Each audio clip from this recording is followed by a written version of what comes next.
morning, good afternoon, and good evening. This is Pamela, and you are watching Pam Entertainment TV, where we review movies, television series, and incidents in pop culture, just to see how those incidents affect our daily lives. Listen, just got finished watching our show, y'all. Just got finished watching our show, baby. Hold on, let me... We are watching BEL AIR, Season 1, Episode 7, entitled Payback is a Bitch. Baby, we gonna go through this episode. I hope this is not long, but we gonna go through this episode, baby. So, we both... It starts off, it comes on as the previews has told us, as it showed. Lisa's in the car with her father. And then Uncle Phil is talking with Will.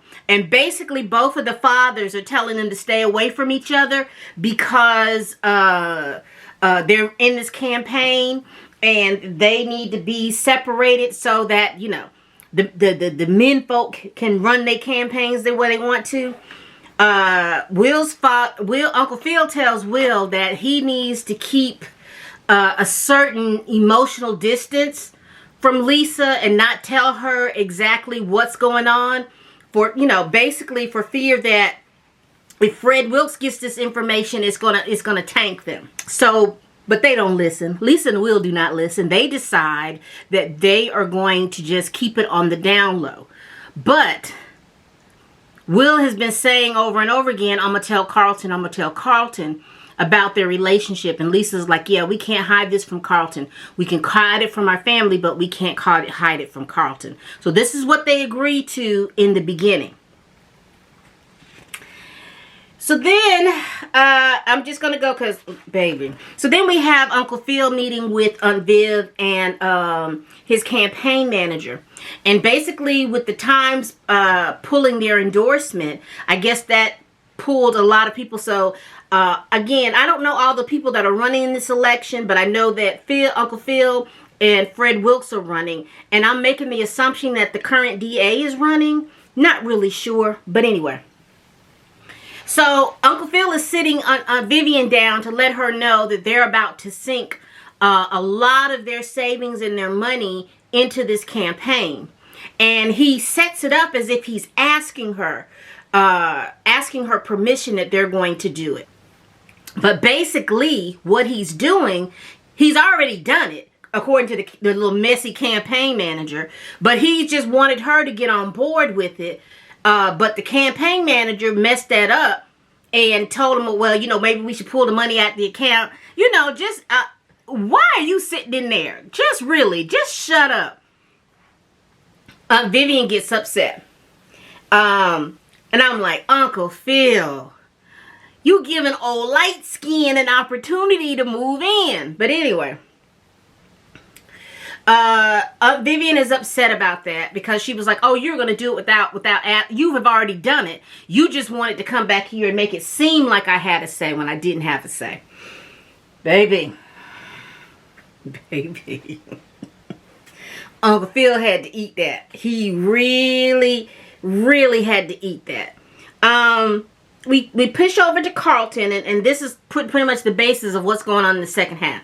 So Carlton is still having some issues and problems and things like that he's trying to deal. He hears he's out there playing lacrosse. He's not playing his best game, and he mentions that. But, you know, Connor is telling him, well, you need to get everything done. You need to get it together. You need to do whatever you need to do, right? But Connor is saying some really racist stuff, and that's bothering. It's starting to bother Carlton. It probably didn't bother Carlton at first because he was trying so hard to fit in. And I don't want to say trying so hard to fit in. Is that he is now realizing that he didn't know Connor like he knew Connor. And Connor is very comfortable because with if you go back to that episode that saying the N-word, you know, Connor's saying the N-word and Carlton basically co-signing that.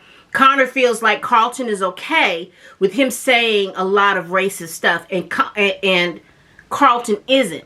But Carlton is trying to fit in, and I think I talked about this in other episodes.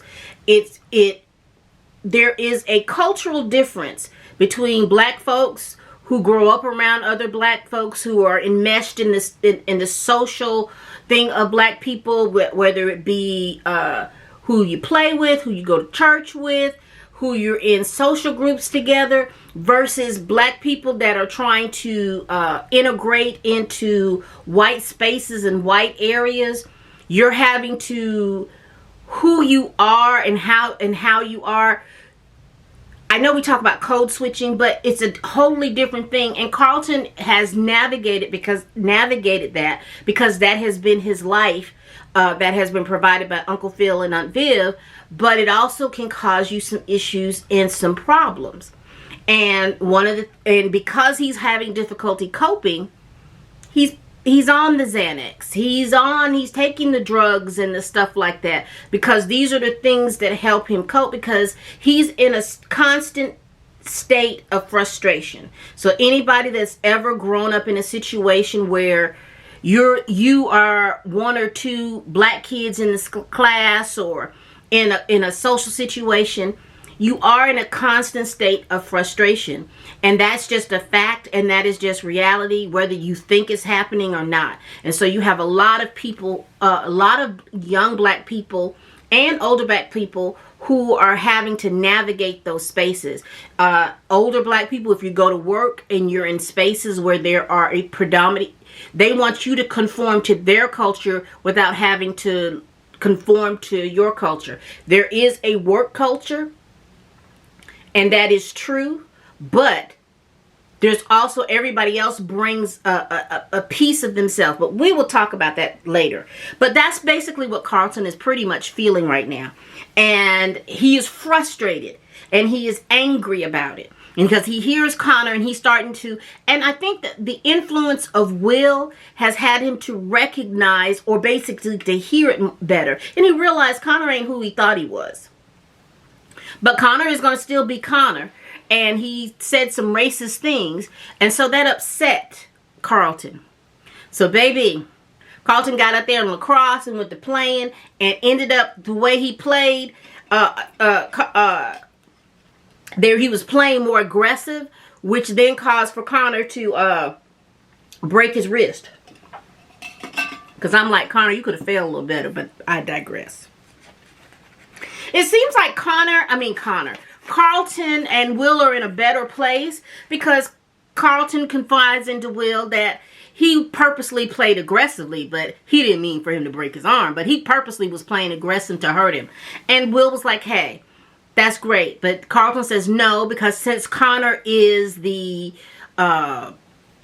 big man on campus, he is now having all his friends and stuff turn against him. And Carlton was walking around the thing in his lacrosse stuff, because they took his street clothes and they put him in the shower and put the water on him. So Carlton is a little upset with that. And Will says, well, you know, we could turn this around. Let's have this big old party. And Carlton says he's not sure, because he doesn't think any of his friends are going to come. He's like, no. Let's have this big party. Let's have this big party. So then we fast forward over to Miss Hillary. And Hillary finds out through her housemate that the sexy video that she did at the end of the last episode, she had the video. She hadn't posted the video. But what happened is Kylo took the footage, because apparently that whole house has cameras around it. Kylo took the footage and then he edited up to make her the thirsty chef, or the sexy chef, or whatever it was he had her in.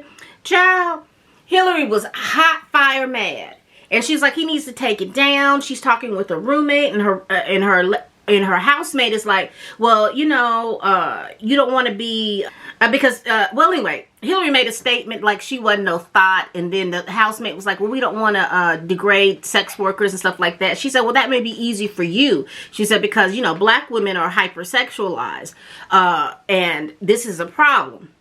And she, you know, because she did the video, but she wasn't sure if she was going to post it. And she looks like she was going to get ready to do another thing, but Kylo beat her to the jump. He had it edited, and then he put it out there. She was like, wow, you got 2,000 likes. So she's upset with that.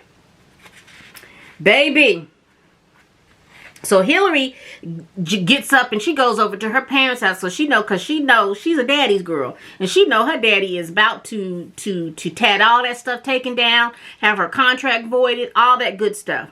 And she shows Aunt Viv the video, and Aunt Viv was like, well, you know, you did take that picture in your lingerie, Hillary. And she was like, well, I know. And she says, you know, she reminds Hillary, she says, you know, your father is a good guy. He is going to go to bat for you because you're his baby girl. He will do whatever. He will move mountains for you. But she said, there's got to be a time that you save and rescue yourself. You got yourself into this. Get yourself out of this. And so Hillary thought about it and was like, yeah, I think I could do that. So when Uncle Phil came out, he was like, hey, you know, what did you want to talk to me? I like that he calls her Honeybee. He's like, what you want to talk about, Honeybee? And she's like, you know what? I got this, Dad. Now, Uncle Phil. You done messed up, Uncle Phil. You done put an opportunity for old light skin to get up in there. Baby, Uncle Phil was experienced that I-den moment. You know, when you sat up here and you do something to cause for a woman to be like, I-den, she gonna give it to you like you gave it to you. Like you gave it to her. But anyway, baby, Aunt Viv was upset with Uncle Phil. She's decided that she's going to go to San Diego to this modern arts thing. And she tells Uncle Phil last minute. And he's like, well, why you didn't tell me? She says, just like you didn't tell me you spent our money, I'm finna go. I'll see you in a day or two. And she tells him that Will and Carlton are planning a party and he can handle that. So Uncle Phil is like, damn. He know he effed up. Uncle Phil know he effed up, baby. Because he's like, dag. Woo! He knew he messed up. So, we know who we see then. We see OG Jeffrey. Baby. Uncle Phil goes to OG Jeffrey like, hey, I need you to do a spa thing or a trip or something like that for Vivian because you know I messed up. And he's like, OG Jeffrey's like, Vivian is the least of your problems. You need to be worrying about Reed because Reed has a reputation of loving and dining and swingling and sucking the life out these women folk. And he got Vivian on his mind. You better watch Reed. Uncle Phil looked worried, baby. Uncle Phil looked real worried. He was like, man, because old light skin was like. Ugh. Like a boxing match. Old light skin was like, I'm finna get that Viv. And Uncle Phil was like, whew. I'm sorry. So Viv makes it to San Diego. You can tell she has a little trepidation because she's a little nervous getting back out here. Old smooth light skin old Reed decides that he talks to her about how people are excited, how he has drummed up excitement for her, which was good. I think it was really good for Aunt Viv to have that kind of support. But we know that support from Reed is going to be coming with some caveats and things like that. But hold on. So he's saying that there's this certain award that he put her up for, and he was like, because they'll pay for, you have to get a collection, you get to go across the world and talk about your art and all this other stuff. And so she's a little nervous about it, and so he's explaining it to her, and they're talking and everything, and who shows up? Oh, Uncle Phil. Uncle Phil was like, he was playing straight territorial, like, this is my woman and you ain't finna move up. I'm gonna make sure, I'm gonna celebrate her. But old light skin, you ain't finna move up. Baby, he was out there showing and ham-fisting it. And that was the thing. I was like, Uncle Phil, just be cool. Celebrate her and be cool. But he went all ham-fist and confronted Reed about his past artists and what they're doing and all that other stuff. And Reed, old smooth light skin, said, hey, I'm a single man that enjoys the company of a beautiful woman. And so, but my interest in Vivian is purely professional. So he had to get that out there because he already knew Uncle Phil wasn't playing with his tail. So I'm just going to talk about them right now and then go on to the other people. So Uncle Phil and Aunt Viv go up to the room, and Aunt Viv tells him, and they have this little, I guess, this communication about radical honesty, where they can sit and just be honest with each other and tell each other how they feel. And I thought that is excellent to see on TV. That, you know, instead of people screaming and hollering and arguing like we're used to seeing, it is really nice to see people learn and use their communication, even though people's feelings can get hurt within that. And your feelings being hurt or uplifted is not the point. The point is that you all have truth, can be truthful with each other. And for me, that's the ultimate level of intimacy. That you can be truthful with each other and tell each other the truth, even if you know it's going to hurt each other's feelings. So Viv tells him that, you know, she felt some kind of way, that everybody else was asking about her art and he didn't say anything about it and he didn't support her. So Uncle Phil listened to what she had to say.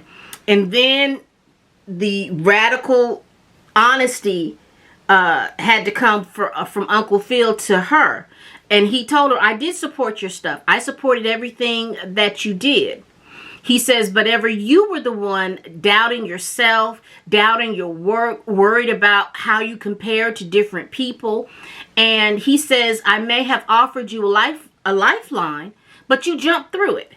And so I like the fact that you got to hear both sides of it. Her side was basically thinking that he wasn't supporting her and that all he wanted her to do is to be the mother and the wife. And he was saying, I offered that. I had your back. My job is to provide and protect.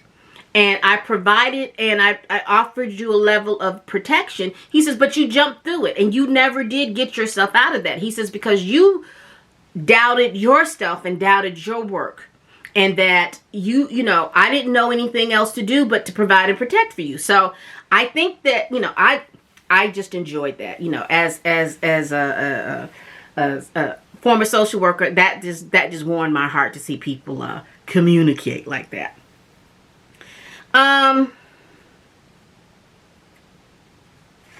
I wanted to talk about Hillary real quick. She got the opportunity. As Uncle Phil is down in San Diego, Hillary was in charge of the party. Jazz shows up at the party. Honey, Hillary and Jazz looked like they was about to get down and dirty. But she's been looking for Kylo.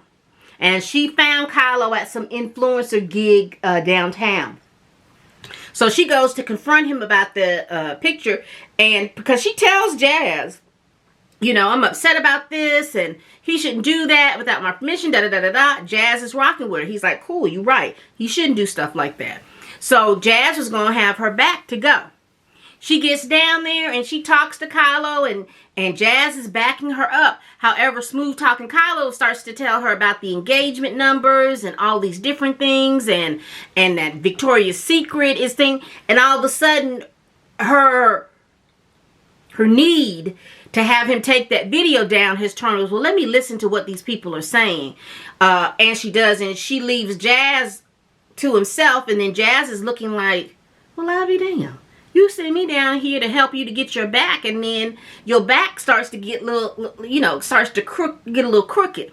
So she leaves Jazz by himself for a long time, and he reminds her of her integrity. I think I love that about Jazz. He says, you came down here for one thing, and you switched up. He's like, I understand that, but it's easy. He talks about it's easy how certain things can change or stretch out what your integrity is, you know? So I think he reminded her of that, and she's not understanding that. And because, like I said, there should have been, sometimes as women, we have to be careful about getting people to be rah-rah for us, especially when we haven't thought about the whole situation. And when that happens is, you have people like, wait a minute, you got us out here being all rah-rah and help you out, but then now you're starting to think about it. So before I think because she was so emotional, because she didn't have the control of when she released what she had put out there. I think if she had the ability to have edited and done all that other stuff, it would have been a little bit better. And I can see that point. However, Don't ask somebody to ride with you if you're not willing to go through all the things you need to go through when you've asked those people to ride with you. So that's, again, that's a whole nother situation. So Will and Carlton throw this party, and Carlton is a little shaky because of the fact that his friends, you know, from the lacrosse team and stuff like that are not there. And Will was like, just calm down. Everything's going to be fine. Enjoy yourself. And he's having a difficult time trying to enjoy himself at this party. So Will hooks him up with Aisha. And so Aisha and Carlton are really hitting it off. But then Aisha, you know, talks to him about, you're a really cool dude, but I couldn't tell that from the way you are. And so Carlton asked the question, what do you mean? And she was like, well, you know, you play lacrosse, you do these things, and you never came across like you like to hang around black people or whatever it was. And he was like, oh, so I play lacrosse. And basically she was saying, it's not that. She was just like, you don't really hang around black people. And like, you don't even come to the BSU, Black Student Union. You don't even come there to even think. It's like you don't want to be around black folks. And so Carlton gets upset about that.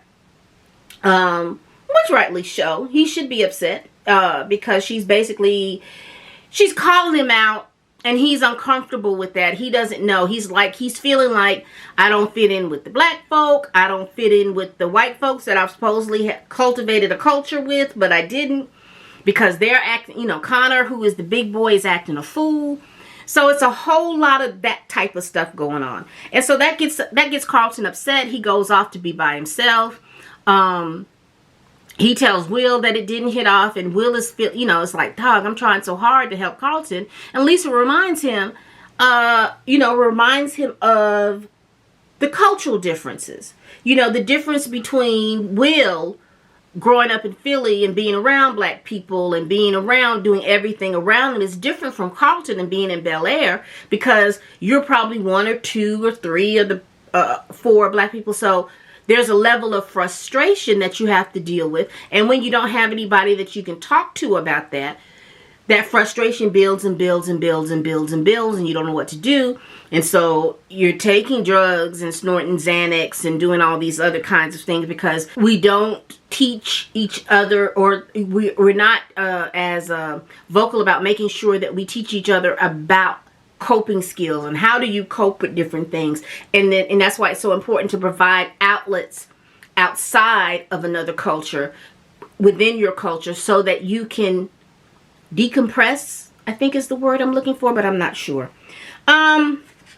So they're talking about that.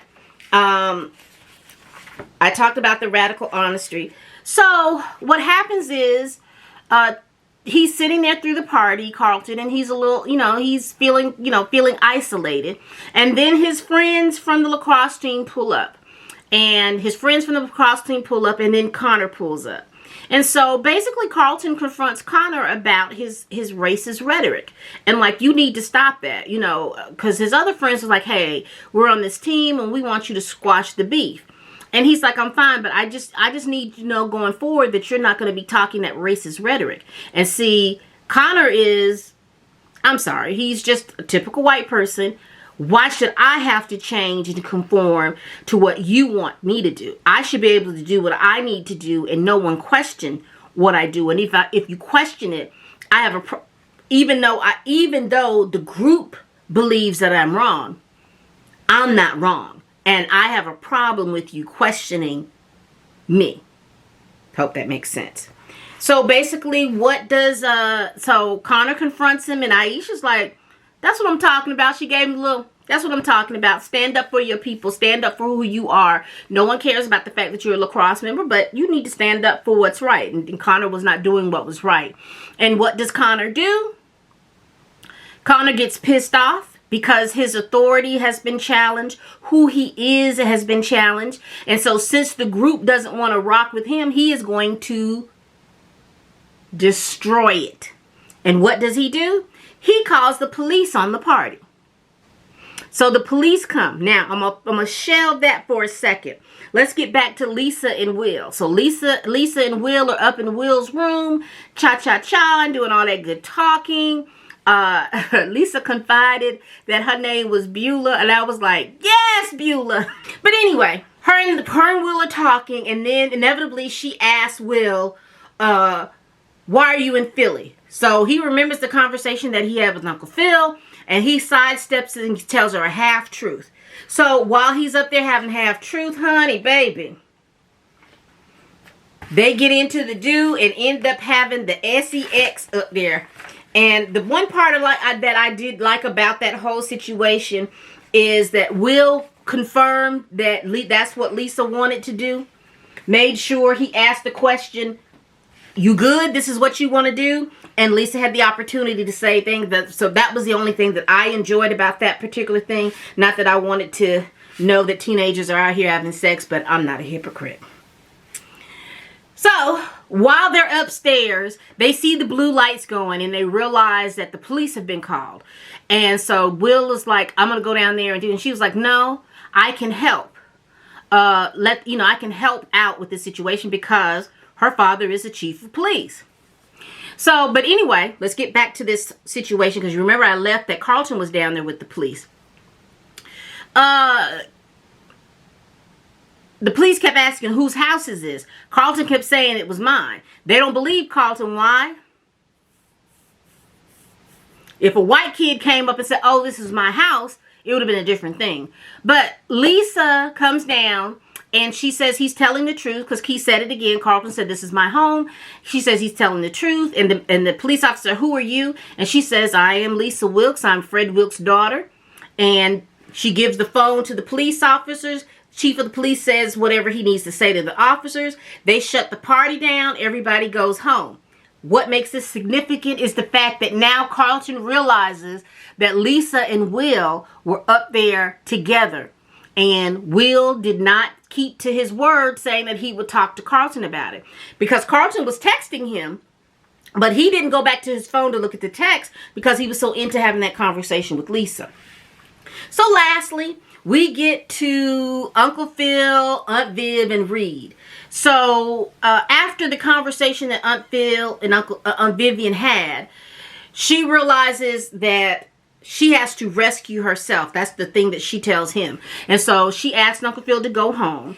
Aunt Viv goes downstairs to to Reed. And she tells him that she wants to do this award.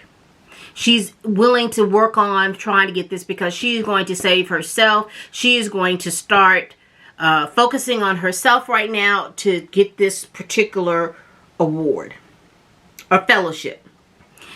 Whew, that was a lot. But overall, this was a really good show, good episode. There is a lot to talk about. So what I'll do is end this video and I will do another video talking about my feelings about everything to get more in depth. Please like, comment, and subscribe. And if you are new here, subscribe. Leave me a comment right down here. It's right down here below. And as always, people, bye-bye.